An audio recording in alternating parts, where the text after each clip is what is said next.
Well, hi, everybody, and welcome to Circle of Fellows, our March 2023 edition. I'm Shel Holtz, IABC Fellow, and it is my pleasure to welcome this month's panel for the topic of change communication and change management. Actually, one of my favorite topics, having navigated that several times in my career. And just to let those who might be watching in real time know that you can use the chat feature in YouTube Live to ask questions, and I can monitor those here and I can put them up on the screen, and panel can address those.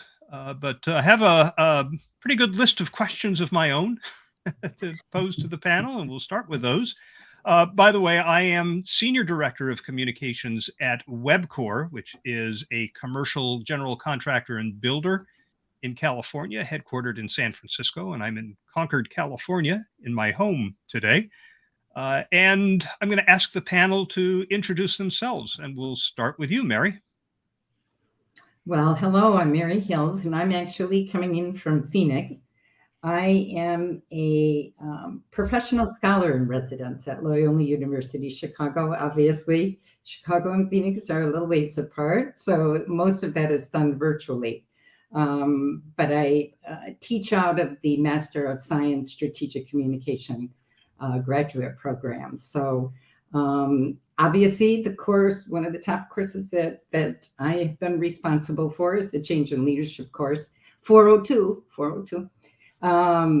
But it certainly is. I think we live in really interesting times right now as people coming back and re-entering the workspace, and we think that that's called change, and yet some of us look at it and say, aren't we just going back to where we were 3 years ago? So I think we'll have some fun discussions today. Looking forward to that. Martha, you're up. Hi there. My name is Martha Mazechka, and I'm in St. John's, Newfoundland, the far east of Canada. I work primarily in the areas of communication strategy and organizational development, as well as policy research and training. And I think change is a constant. It's the only thing you can count on. Exactly. And Zora, you traveled farthest to be with us today. I have. I'm coming to you from Melbourne in Australia, so it's my Friday morning. And I have my own practice. I run a management consultancy practice, and I work with executive and senior leaders to get the best out of their people, brands, and organizations through alignment and communication. And what would one of these panels be without an academic? Diane. Hi, everybody. I'm Diane Gayeski. I'm coming to you from Ithaca, New York, centrally isolated Ithaca, upstate New York. I'm a professor of strategic communication there, served for 11 years as dean, and I also practice what I preach through my own firm, Gayeski Analytics. Well, it's delightful to be here with all of you, and I have a long list of questions. We probably won't get through half of them, but I want to start with the fundamentals. I mean, about as basic as you can get with this. When we talk about change, what are we talking about? I mean, there's more than one kind of change organizations go through that require the engagement of a communication professional. What are we talking about when we talk about organizational change? I'll jump in, Shel. I think you asked the question. And I actually think maybe the phrase change management is not necessarily helpful for the way that we navigate projects or the way that we communicate with clients, because as you started out by saying, not every change is the same. I think there's this sort of assumption that everybody avoids change and is nervous about change. I don't think that's necessarily true. There are a lot of changes in organizations that people absolutely embrace.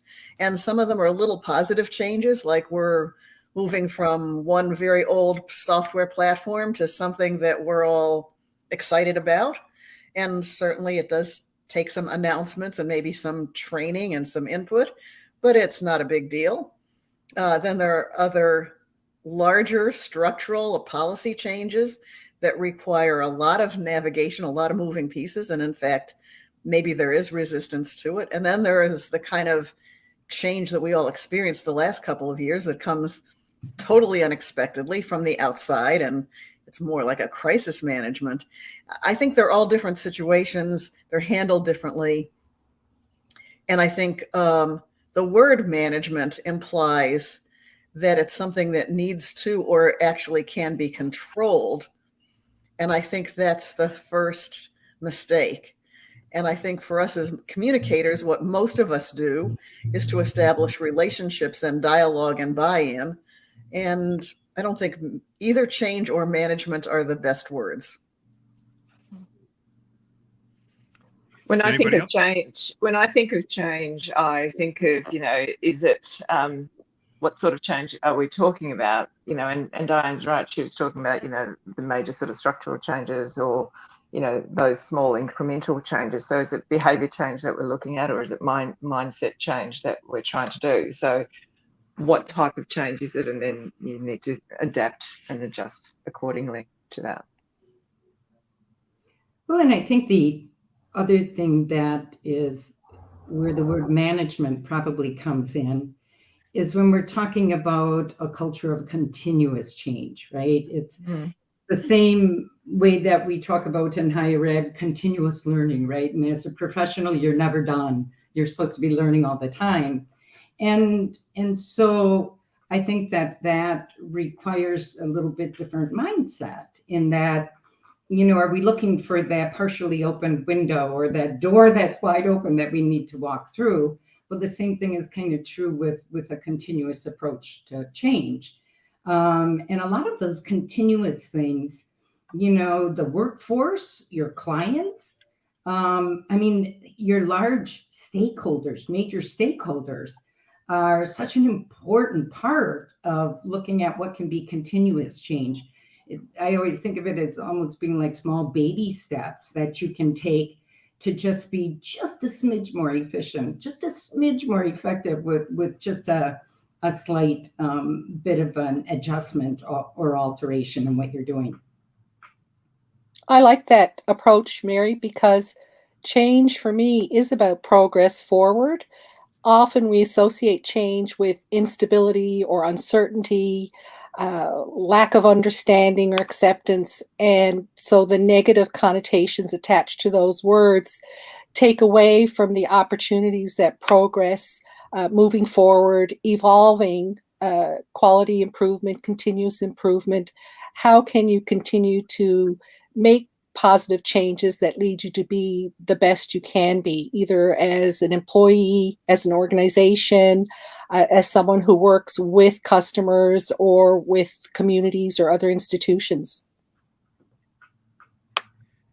Diane, I want to talk a little bit more about that idea of not being able to manage change. And I guess my question would be, does it depend on the nature of the change? And I'll give you an example. We have just gone through a leadership change. It was one that was long planned. It was a succession type of a change where we knew that the president and CEO was retiring. We knew who was stepping into his role and how other people were going to be shuffled around and how the organization was going through a modest reorganization, a structural organization as a result of that. And I developed a communication plan for that probably 2 years ago, and the new president and CEO stepped into the office January 1 this year. That's a type of change that I think is easy to manage. Is that something you'd agree with? Yeah, I agree, but I guess I wouldn't even use the word manage. As you mentioned, it's a communication plan, right? And it's similar to other kinds of communication plans where we might roll out a new product or something else. Sure, we do communication plans, but I think when most people, and when I think our clients talk about change management, they're kind of talking about reducing friction, reducing resistance, getting buy-in, that sort of thing. And change is kind of the scary thing. And somehow it's almost like a disease management, right? There's this thing that's a problem and we've got to control it or manage it. Rather than, as you point out, Shell, certainly we develop plans, we develop infrastructures for collaborating and communicating with our constituencies. We develop the capacity for change and ongoing kind of communication, whether it's something little or something big. But I'm not sure that managing is the best word. Managing to me has kind of a top-down sort of connotation. And I think maybe just framing it, I'd love to hear other people's ideas, but framing it in some other changes, some other words might help our executives who are engaging us to do change management think more realistically about what that looks like. Well, and I think that's an interesting point, because you know what, we were just talking about, Shelley, you and I having 40-year-olds, right? Mhm. And please don't even bother to try and figure out how old we are. But what you kind of look at it, this is the generation that is now, they've been middle management. Now the moves are starting to be made, at mid-age, right? Of moving into those more pronounced leadership positions, right? And those positions are leaner in companies, right? They're more selective in their process. But I find interesting, like even in conversations, with my son, that I might use the word change, and they sometimes think it's probably because this is what I did for a living for so many years, right? But I'll hear you say, well, there was just this improvement. There was this switch up, and I think it reminded me so often of when we'd say, well, are you dating someone? And one of our kids would reply to us and say, no, we're just talking to them. We're not dating. And we were like, what does that mean? Just talking with, so I wonder if it sometimes isn't, the words that we're choosing and the ones we have in our frame of reference, and who we're talking to kind of find a common terminology that can kind of give you the same emotion connected with it. Shell, I look at, when you, in your example, I look at it and I see it as a change that has been managed. I don't see necessarily, when we're talking about management, as necessarily control. I see it as, coordinating and delivering a program of activities and doing it effectively. Or when, something it goes out of whack, you can address it well. So I don't necessarily see change as being control or top down necessarily. I know, Diane, you mentioned addressing resistance to change, which is one of my favorite topics, because I included this in the promotional write-up for this panel. I think people love change. People change things all the time, from their hairstyles to their fashions, sometimes spouses, where they live, where they vacation, their cars. People love to change things. It seems to me that when you resist, there has to be a specific reason. And just assuming that everybody's going to resist this sort of organically is a mistake in addressing change. That you have to find out if there's resistance, why. It could be philosophical, that somebody just believes this is the wrong thing to do. It could be that they're afraid that they're not going to fit in to the new structure or whatever we're creating that's going to be on the other side of the chasm once we cross it. It could be just fear of the unknown. I mean, it could be any number of things. And how do you deal with that? How do you find out what that source of resistance is, especially knowing that it could be different things for different people in the organization? And then are there models for dealing with that? I think so, Shell. I think, our role as communicators is to develop solid relationships and what I call the rules and tools.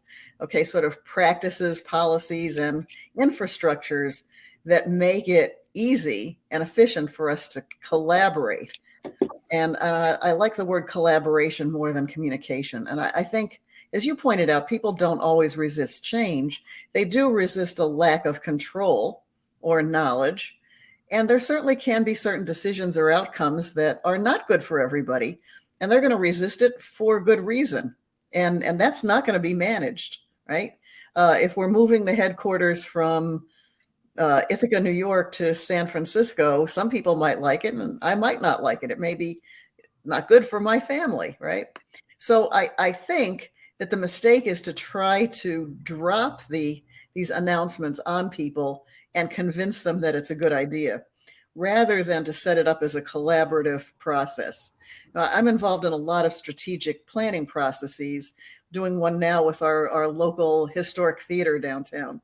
And my role as a consultant through this is to help them identify key stakeholders and provide ways that they can provide valuable insights and information as we build a plan together.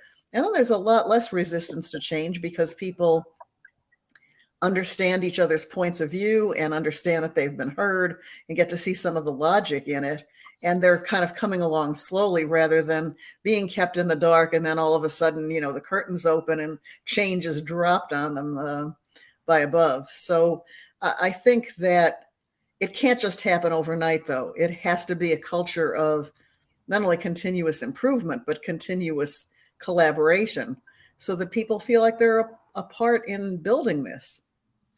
Yeah, I remember working with one organization. It was a government entity in the US, and they were going to go through a massive restructuring, and the leadership was going to go on a retreat to the mountains, to the lake, where they were going to work through this. And they said, we would like employee input to factor into our thinking.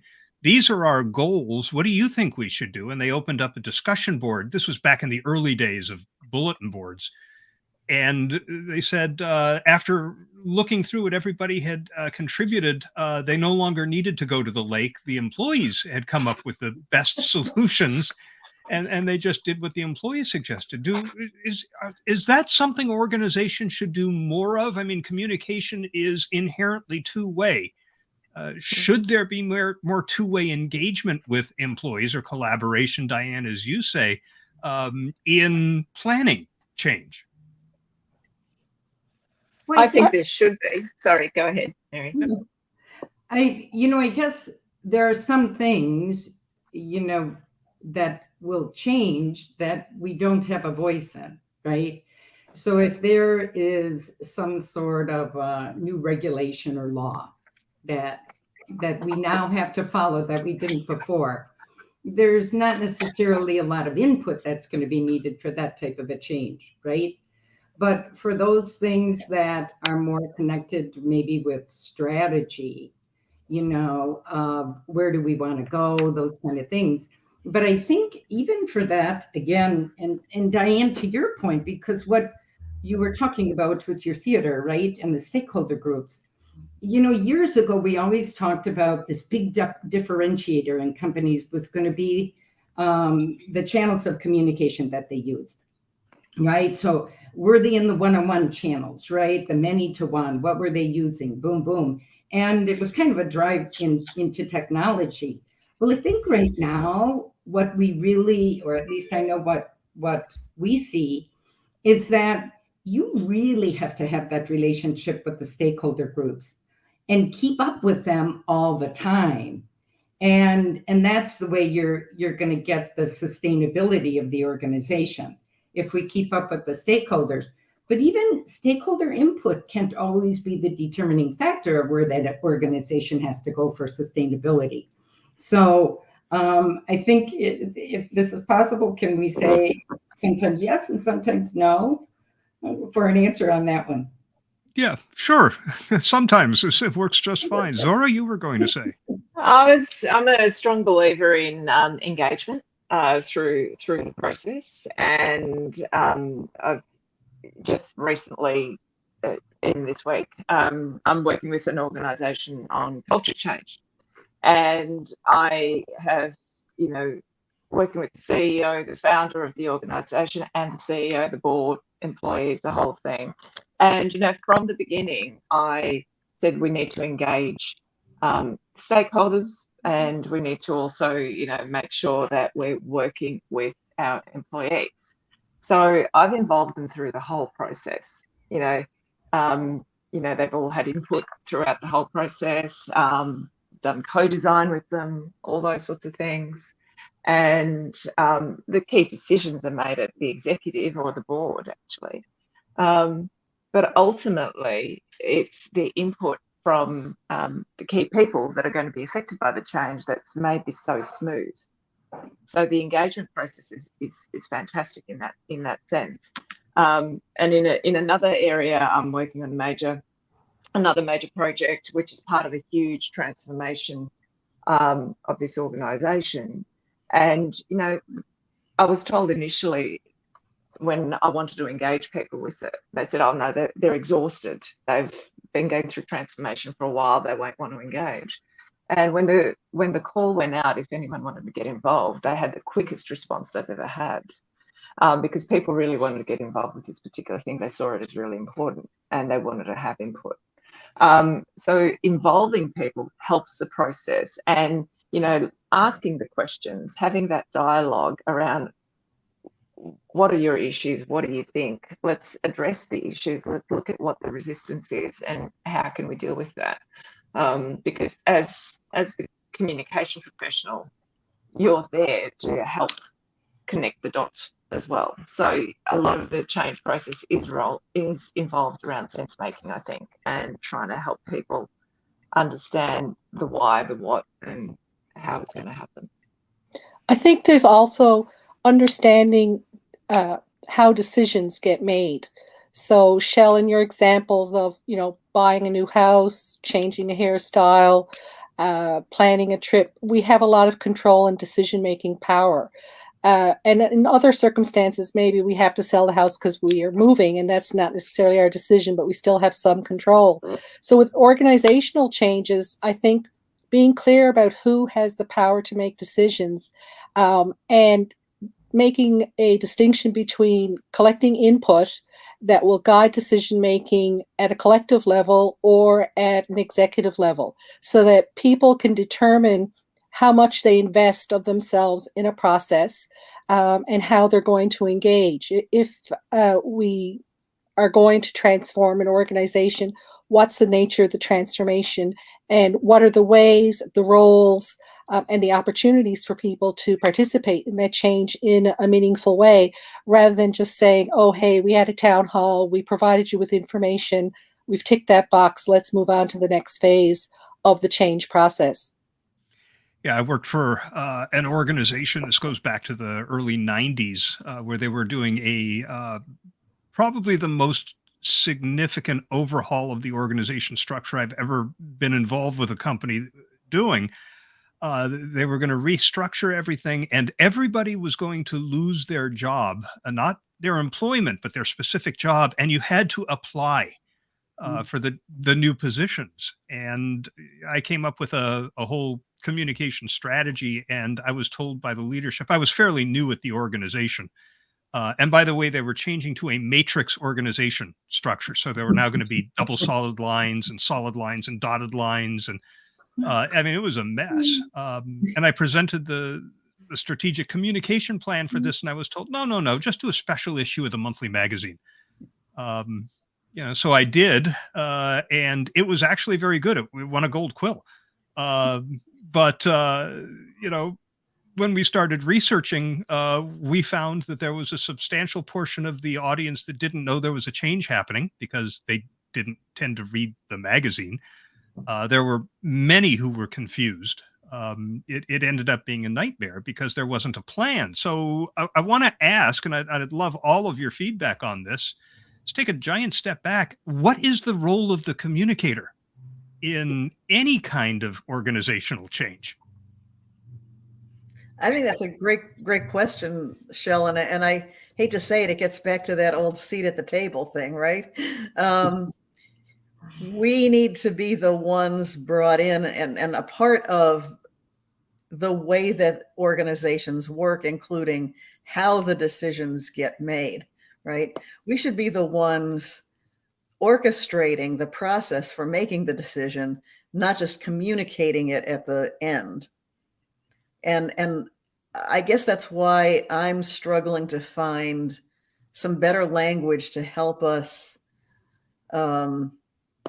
position that to the executives who bring us in, right? So we should be the ones orchestrating, for example, the strategic planning and getting the input and figuring out what are the right questions to ask of whom and what's the right input mechanism. Is it a brainstorming session? Is it online? You know, what are we doing? And then at the end, we're kind of communicating the change, but there's not a lot to communicate because you've probably brought most of the people along the journey with you. So there's not a big announcement at the end. So somehow I think we have to frame it that way. I'm not sure how we tell our own story better. I think that depends on the capability of the comms person. You know, you've got some pretty strategic folks who are definitely capable of doing that, but then there are a lot that aren't. There's one of my Melbourne colleagues here who I defer to as the guru in change, Dr. Jennifer Frum. I remember at a change conference once, she stood up and she did a keynote, and she turned up in a rock chick outfit. And the whole point about it was that the change communicator is the roadie, not the rock star.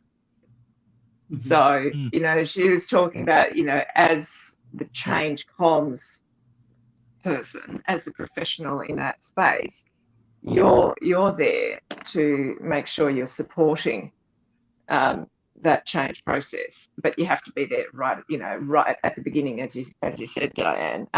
You're not there just to push out messages. You are part of the whole process. You have a strategic role, but you're not the rock star of the whole thing. Martha, Mary? I think it's all about, for me, the communications professional in change is the facilitator. And it's bringing together the different levels of knowledge.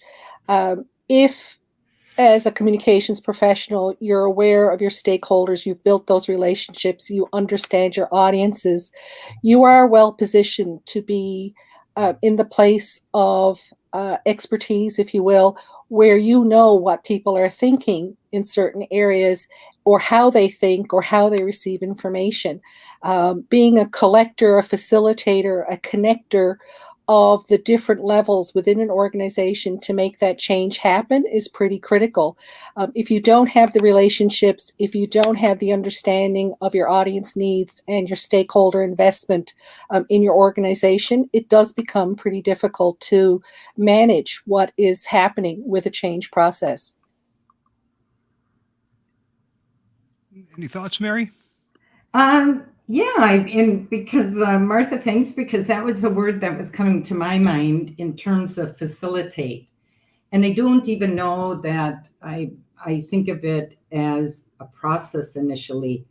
Because I think, you know, one of the things is what is the question that needs to be asked? And so I think sometimes it's just peeling back the onion. And it's almost like you're falling back on small group training, right? How do we get people to provide input? You know, if we have 7 people at a table and 3 kind of take over, you know, the conversation, how do we bring in the other 4? And some of that is, you know, I often think I struggle to think how to put that down as to that's facilitation, but it really is. It's that ability to think the thought of what is being said and then bringing in those other 4 people. And it does, as Martha, as you were saying, that really boils down to understanding relationships, and it's understanding interpersonal relationships. It's understanding superior subordinate relationships that exist in that room and in that discussion, and kind of making sense of what all of that is. And so at this point, I would say I'm not even thinking of a plan. I'm just trying to get everybody to kind of get on the same page here. And so I don't know what if we'd say that's just facilitation, because really a lot of, I think, what we do is kind of figure out what the story is. Figure out what the story is from all the people that are involved with that story. I think Oh, go ahead. I think our role should be building the capacity for change. So I go back to what I was kind of saying about the medical community. I think we've gone from looking at healthcare as from the old point of view that we're just kind of managing diseases or crises to kind of looking at a wellness approach, and that the role of your medical team is to improve your health and wellness and capacity. And yes, along the way, probably all of us are going to have issues, big and little. But if we've developed those relationships and that capacity and our own health, we can endure those kinds of issues better, and the outcomes are going to be better. So, what I find in change that goes well or doesn't go well, and in a lot of organizations, there's not the capacity for change because there are not good collaboration systems. And also, employees don't understand how the organization ticks, right?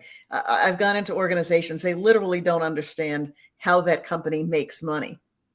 So unless they really understand the business of the business and how the organization is structured and why and who does what, it's going to be very hard for them to accept any kind of change because they don't have the picture of the organization. And so I think that we should be looking at developing that capacity for change and not just being people who are brought on when there is some announcement to make or plan to develop. But, in between the times of these events, whether they're positive or negative or crises, how can we build that resilience and capacity for change?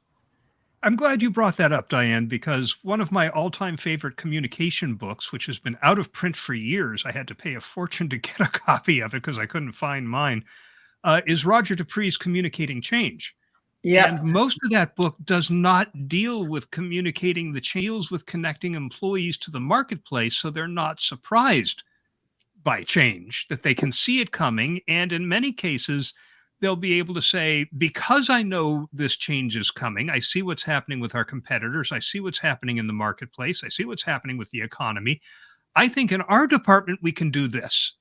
So they actually get proactive with how things should alter in order to address this coming change. So it seems to me that makes managers really important partners in dealing with change, because when it comes down to how is this change going to affect me, or what role do I have in addressing what I see coming, it's the manager who positions what it means to us here in this group. We can't do that for every employee in the organization. So how do we enlist managers in these efforts? Well, I think that the one thing I would toss out before we kind of, maybe go down that road is there's going to be some organizations that,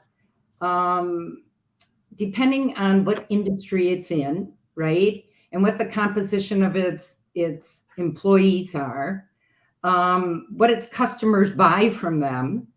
There frankly are going to be people in that organization who do not have a thirst for change. I know that's hard to believe, but they just don't. They've got a lot going on in other areas of their life at any given time, and so I think, one of the things that when we look at starting to see what the role of a manager is, I think we have to almost begin to do a little industry segmentation, because there are going to be industries that tend to have a lot of professional staff, right?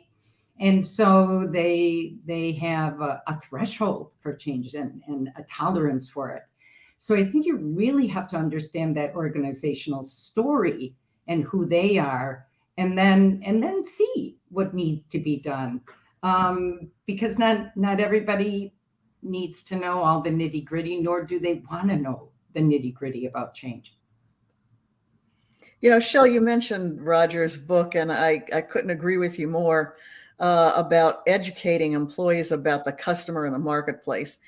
And some of that is going to come from the managers, but I think we can help a lot, as well as our colleagues in learning and development. I did some work for a company that kind of needed to up its innovation. That was what I was told by their leaders. And one of the things that I came up with was just coming up with kind of a screensaver, almost sort of an intranet, so that whenever people booted their computers, they'd see a screen that not only had, sort of the weather and some news, but had news about the competition. And it might have a profile on, so like, what does this division do? Or what are the trends in this area? And so it was kind of in your face. And even looking at some of the electronic signage that companies have in their elevator lobbies or their cafeterias, right? So you almost have to infuse the environment, whatever that environment is, with that kind of information. And then people start to get a thirst for that knowledge, like, oh, I'm starting to see, oh, there is that trend here, or well, look at the competition is doing that. And then I think they can develop more of a thirst for change when they feel more empowered to almost think like management rather than think like just a pair of hands. And I think that's the key, Diane.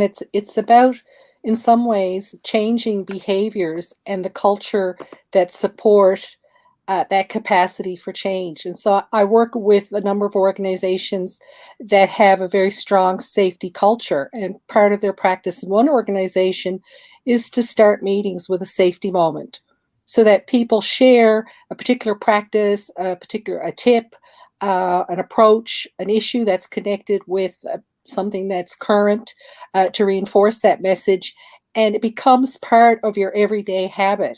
And I think managers who work to cultivate uh, a focus on quality improvement, and Mary, I think we spoke of that beforehand or in other contexts, but the idea of Kaizen, where you do those small steps, but in focused areas, elimination of waste, in streamlining organization, and making those improvements that allow you to be better over time, builds that capacity and moves the change forward, because we want to focus on progressive change as opposed to something that may create a negative outcome or an unanticipated outcome. Kaizen's an interesting topic to bring up. There's also Six Sigma and other management models, philosophies, approaches. And Mary, I know you work with those a lot. And the communication role is defined a little differently within each of those. How does a communicator adapt to that in order to bring their best collaborative and consultative advice and practices to a change initiative? I think it's the big transformational that requires a Six Sigma, right? So I'm a Six Sigma green belt. I don't run the huge change things, but I am a part of, I have a role. And so I'm a green belt. That's all I need for that. I don't want to spend my whole life doing black belt Six Sigma, right? But I can certainly take the Six Sigma principles and apply them in different areas. In fact, very often when I'm doing the baby steps, the Kaizen, I can take some of the things and kind of apply them from the overall quality and efficiency that you would get from a Six Sigma program. But I think one of the things that I would say, and where we tend to do a little bit, almost a softer approach, is how do we have group discussions? How do we get input from people? And then what's the number of people that we need to get that from? And that's the role. If you think of it, whether you're in or marketing, right, you're kind of having, it's like a little bit of a focus group is really what it is. In COM, we would probably say it's either a small or large group, right? If it's a larger group, we might be able to do it through a survey of some sort. But how do we gather that so that we have a sense of where people are? And I think that's one of the other things that when you talk about managers, I think so often we're telling managers, make sure that you have these meetings, meet at a tailgate, meet in, a Dunkin' Donut, right? Whatever it might be. But the reality is you should be meeting people where they are and find out what that is. And if we don't know what it is, then that's the first order of business, is to figure out how to meet people where they are right now. But I think that in Six Sigma, change involves also different areas in a company. So you have to be able to understand what the other functions in the organization do. And that sometimes is considered more of a business or a management background. But you have to understand that, we got this change initiative. And even if it's a Kaizen, a baby step, right? And it involves operations, do we really understand what operations does as a communication professional? If we don't, then I think we need to get ourselves kind of freshened up on what that means. So it gets really back to, I think, a number of things that we've talked about is knowing the organization, how it intersects with the marketplace, who it intersects with, all of those kind of things. Great. Zora, you've done a lot of work on alignment, and change initiatives usually employ a set of processes. So how do you build alignment with employees around short-term processes that are being implemented in order to facilitate the change that leadership wants to see? Well, one of the things that I will generally go back to is trying to understand where if they're misaligned to start with. So you need to understand, that's generally your first step, understand what the gaps are before you can address the actual issues. So there are ways of working that out. You can, if it depends on how big the team is or how many people we're talking about. So there are various diagnostics that you can run to do that, or you could simply have a series of conversations and see what the outcomes are based on what is the actual process, and see where the barriers are for them. And then normally the process that I find, there are some different ways of addressing it. There are smaller discussion sort of groups that you can have, like this. You engage that sort of conversational style where you can actually go through the process and talk about the various issues and address them. I've had one situation which I thought was quite cool, is where you have a leader come in and they talk about the particular change in the process and why they're doing it and where they'd like to take it. And then they leave the room, and then I'll sit there and talk to the group about, okay, so what did you understand here? Did you understand it or not understand it? Did you get the messages that they were trying to communicate, and then address it? So you can actually see how much they're actually getting. So we can create some sort of shared understanding and shared meaning around that process. So alignment to me is all around creating shared understanding and shared meaning. They don't all have to agree with it, but there needs to be a consensus. So there's a difference. So it's a lot of diagnosing and a lot of conversation. All right, here's a question I've been dying to ask. We talked briefly about Roger's book called Communicating Change. There's another book called Communicating for Change by TJ and Sandor Larkin. I don't know if anybody here has read it, but the underlying premise of that book is that the senior leaders of an organization have no business getting engaged in communication around change, because they tend to talk in a language that is too remote and distant from the frontline employee, that the only person who should be communicating about organizational change is the frontline supervisor, your next person up in the hierarchy. And I wonder what you think about that. Is there a role for senior leaders in an organizational change initiative? I think absolutely there is, because, especially with, I find, younger generation in the workplace, uh, trust is important, and understanding the values and the ethical, moral compass of the leaders is really important. So, you know, there are a couple of ways that people can either buy into or not buy into change. And one is, do they like the idea or the decision? The other one is, do they trust the people making the decision?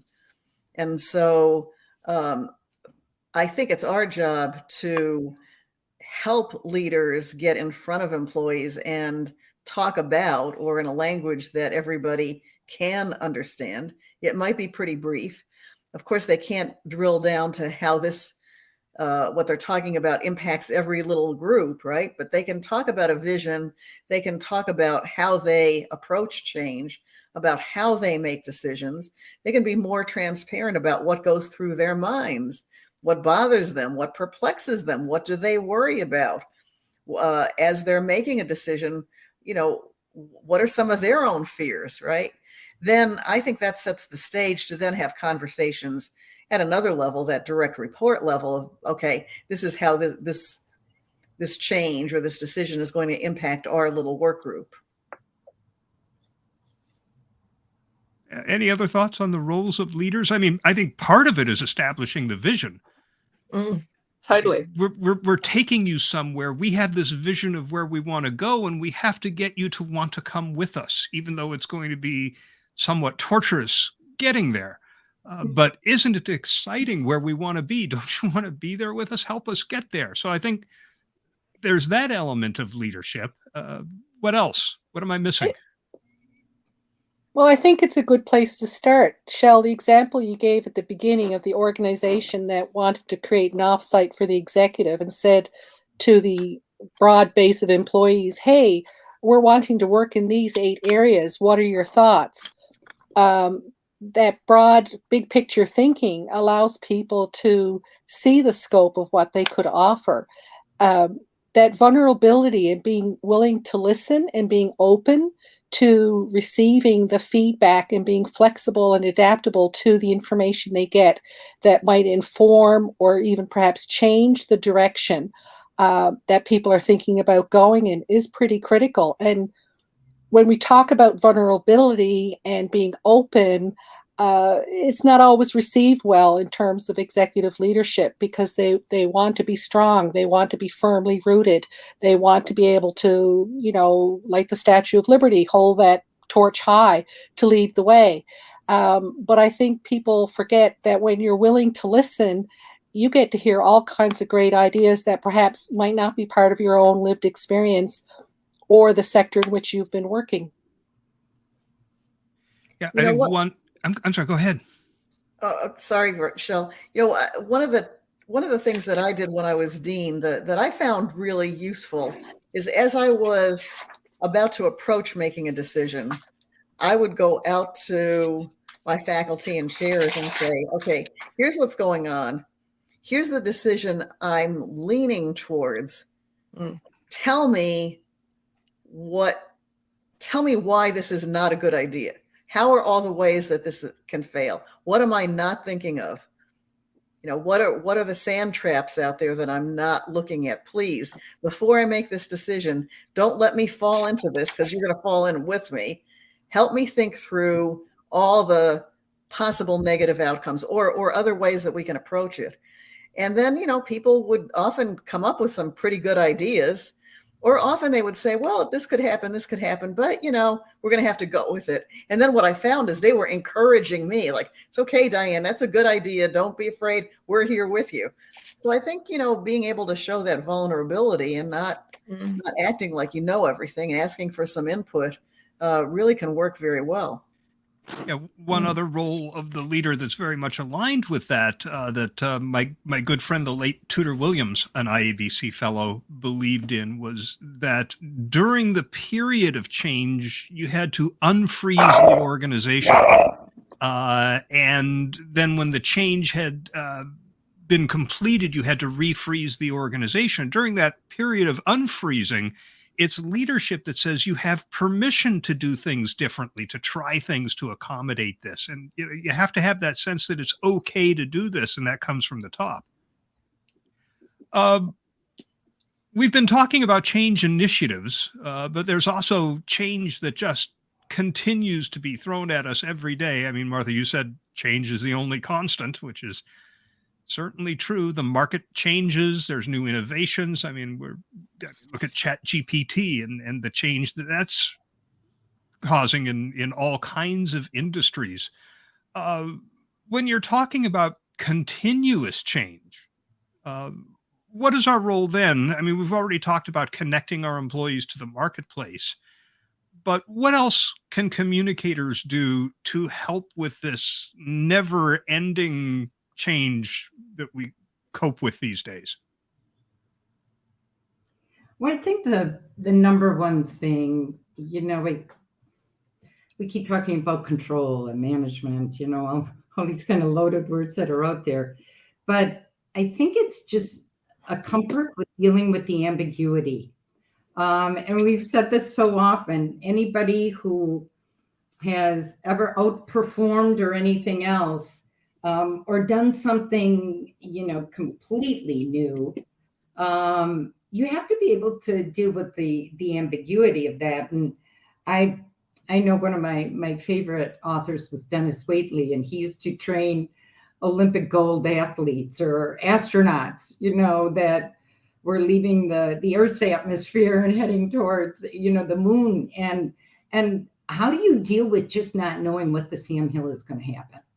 And I remember reading his things, and a little bit what Diane said is, you say, well, what's the worst possible thing that could happen to me when I'm doing this? And can I survive that? And so I think a lot of that is important to have in a culture of continuous change. But I think also is that ability to be confident that if you want to make just that little bit of a minor change in the way you're putting your day together, and you think it's going to help the client, the customer, whatever you're working with, give it a little pilot. Try it with one of them. I think one of the industries that we see that does so much of this just beautifully is the lodging industry. Actually, they give so much empowerment to the front line. Like sometimes I'll look at it and I'll think, geez, I'm pretty comfortable with ambiguity, but boy, oh boy, not knowing some of that would probably keep me up at night. But I think that they do a good job of understanding what the threshold of empowerment, and sometimes the front line is going to get it wrong. But if we can just handle whatever that wrong is, we should be fine. So I think you have to really kind of keep that in mind when you're talking about that ability to deal with the ambiguity. Zora, I like. hang on, Zora, in an email you had mentioned agile change practice, and agile is a term that we have been hearing a lot these days. That seems to tie into this notion of continuous change. Yeah, I've seen it more and more coming up. From I used to run my own agency with a huge digital team, and went through a whole change process there. And I had a team that was very much focused on process. It was very much waterfall is the way we go. All this sort of stuff. It was process over people rather than people over process. And that sort of rubbed me up the wrong way. We did change that team and switched to agile methodology, as in with the big A, agile, which is the approach towards that sort of development, software sort of development. But in that, you learnt lots of new things. You were working in smaller cohorts, working on different aspects of the whole process, and adapting and looking at how well you could do something. You wouldn't necessarily need to be perfect in anything. You could just you were sharing a lot. So there was a lot of the working out loud sort of approach to it. And I see that now happening more and more with change, where you're looking at how you're going to be creating value through the change process, but through that involvement of people. So the agile with the small a versus the big A, is more about looking for how can business be much more agile. So it becomes a way of working as well as just a way of doing in terms of the work that you do. So there are key principles that are involved in it. So in terms of building capability, it's very much around having decision making that's very much informed by data. And how do you get that data? How do you share that data? How do you keep people informed around it? You're constantly doing the engagement piece. So you're constantly engaging people in the process. So they're aware of what's happening all the time. And communication is really, really strong. So it's really transparent. Use lots of different things, like lots of visuals as well. There's lots of that practice around, making sure that you know what's being done, what's next, what's achieved, all that sort of stuff. Sharing where you're at, looking, as Diane said, when you're looking at the decisions and you're asking people for input, you're sharing that. So it becomes a constant way of being. So you're very, very open, very transparent, and you're comfortable with not being perfect all the time, and that's acceptable. And you have to give people some reassurance that process works. And you have to be clear about, what are your key, what do you value over one thing over another thing? So, people over process, that sort of stuff. Be really, really clear in how you make those decisions. Martha, I didn't mean to cut you off. Oh, no, that's okay. I wanted to follow up on something Mary said, which started a train of thought. And that is in terms of, we talk about trust and, there's a research every year, the trust barometer, and we talk about, do we have confidence in our leaders? And sometimes I think we need to switch our focus and say, how much confidence do our leaders have in employees to make good decisions, to be creative and have the best interests of the company at heart, and how they can participate in the process? And it does come back to that decision making when you share information about proposed changes or you're thinking about certain changes.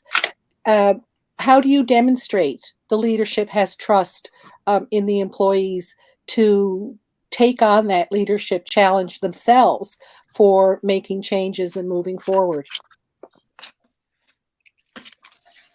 Great. Well, we have about a minute and a half left, which really isn't enough time for a full question. So let's just go around really quickly.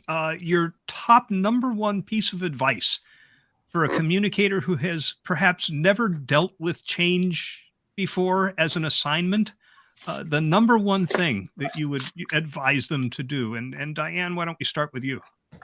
Well, I would say, don't try to make every change a big project.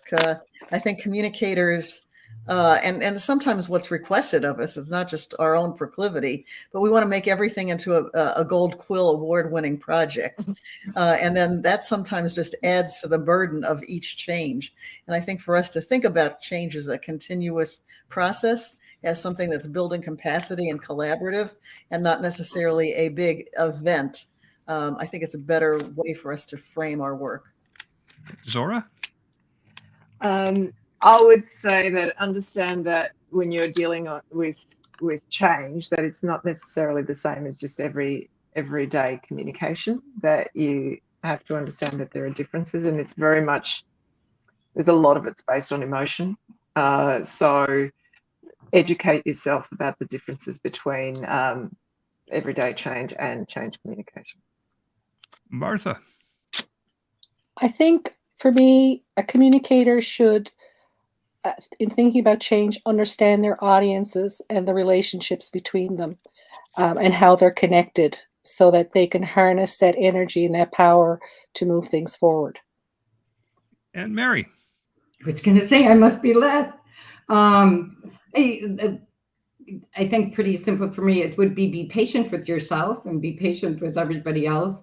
I think the other thing is don't internalize the stuff that goes a little cockeyed or haywire and think, oh my gosh, they didn't. They're good. You know, it just is. That's what happens in change. Things happen. It's disruptive, and people behave in different ways in times of disruption than they would, on an average day.